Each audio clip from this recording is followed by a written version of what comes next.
Bonjour Armand Matelard. Merci de m'avoir invité. Eh bien, tout le plaisir est pour nous. Vous êtes professeur émérite de sciences de l'information et de la communication à l'université Paris 8 et vous publiez le repère Diversité culturelle et mondialisation dans la collection repère justement des éditions La Découverte. Alors, il y a beaucoup de choses dans votre livre et je vous propose de porter l'attention sur un chapitre en particulier qui s'intitule Géopolitique des relations culturelles. Alors, dans ce chapitre, vous rappelez que les relations culturelles se sont muées en outils géopolitiques dans l'entre-deux-guerres aux États-Unis, notamment avec la volonté de contrer la propagande fasciste en Amérique latine. Alors, depuis, beaucoup de choses se sont passées. Où est-ce qu'on en est aujourd'hui? Quels sont les grands centres d'impulsion des grands flux culturels? En fait, mais disons qu'il y a plusieurs étapes. Je crois qu'il y a une première étape, c'est le 11 septembre 2001. Je crois, mais avant, il y a la chute du mur de Berlin. Et disons que ce sont des repères importants, parce que par exemple, lors du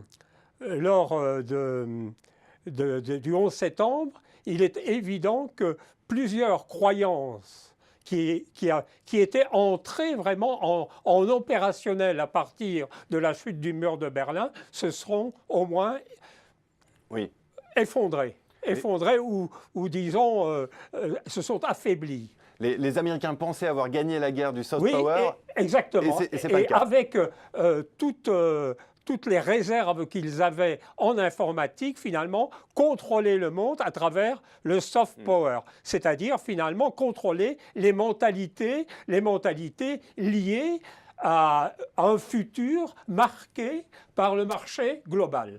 Et ce n'est plus le cas aujourd'hui. Les Américains tentent de reconquérir cette hégémonie. Mais disons, oui, mais à travers, disons, d'autres luttes. Par exemple, la réglementation ou la non-réglementation d'Internet. Je vous donne un exemple. En décembre de l'année passée, Trump a finalement annulé la neutralité d'Internet.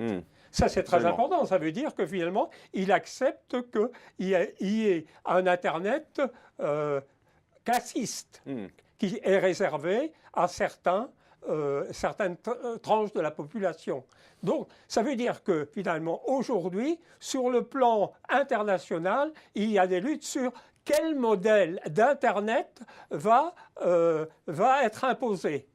Est-ce qu'on finalement, on va réussir à établir un Internet qui soit réellement démocratique, comme le veut par exemple l'UNESCO, qui travaille beaucoup à cela?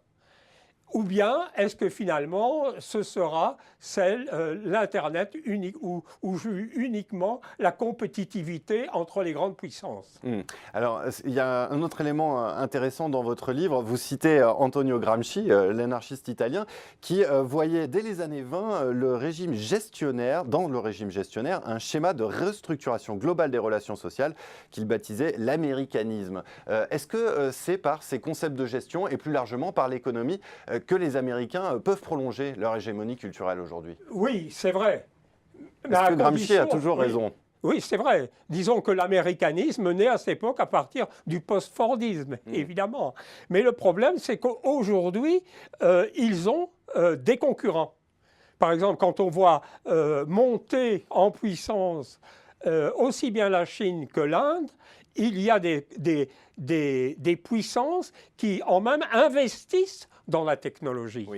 Pour le moment, je ne peux pas vous dire ce que ça va donner, mais en tout cas, c'est une réalité, vous comprenez. Mais les Américains continuent d'être ceux qui mettent le plus de moyens sur la table. Si vous prenez les budgets de leur think tank, ils sont considérables. Ils ont un potentiel en plus gigantesque au niveau des connaissances et au niveau, finalement, diplomatique. Au niveau diplomatique. Et je crois que c'est fondamental, ça. Donc finalement, ils ont les moyens de prolonger leur hégémonie culturelle et le sentiment de défaite après le 11 septembre que vous avez rappelé, finalement, ils peuvent le surmonter assez rapidement? C'est le pari qu'on peut faire? Ça, parce que finalement, je crois qu'à la différence de ce que ça a été dans les années encore 70-80, il y a, disons, une perte de l'importance des États-Unis et de l'idéal américain du futur. Ça, je crois que c'est fondamental. Et ce n'est pas qu'une question de moyens. Pardon, c'est pas une question de moyens. C'est-à-dire qu'il y a d'autres acteurs qui interviennent sur la place publique et qui finalement n'acceptent pas simplement l'idée que l'American Way of Life, c'est notre futur, vous comprenez. Parfois un peu tard. Par exemple, je crois qu'ici en France, il est évident que nous avons pris conscience fort tardivement de ce qu'était finalement l'influence américaine comme modèle de société, vous voyez. Absolument. Alors, je voudrais justement vous poser la question, et la France dans tout ça.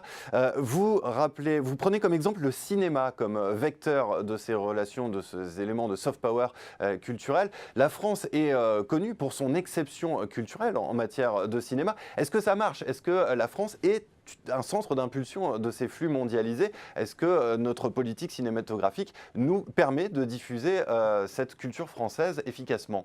Je crois que la France a eu un rôle fondamental, par exemple, dans la construction, dans la politique d'exception culturelle. Elle a imposé à un moment donné, à travers la diplomatie, disons, cette notion-là comme une notion qui permet de faire passer une idée de culture qui est l'équivalent de l'émancipation des humains, vous comprenez. Je crois que ça a été important jusqu'à la fin des années 90. Oui. 90. Aujourd'hui, les moyens de l'influence culturelle ont beaucoup changé, et notamment à travers Internet. À travers Internet. Et non seulement les moyens d'Internet, mais disons les grandes... disons que les États-Unis, comme je le disais, c'est aussi des réserves de connaissances. Pour le moment, ça se joue là. Il y a un conflit entre un modèle de société de l'information très technocratique, mais il y a aussi un modèle de société de connaissances, c'est-à-dire qui finalement va faire en sorte que celui qui contrôle les connaissances est vraiment celui qui influence les modèles de société.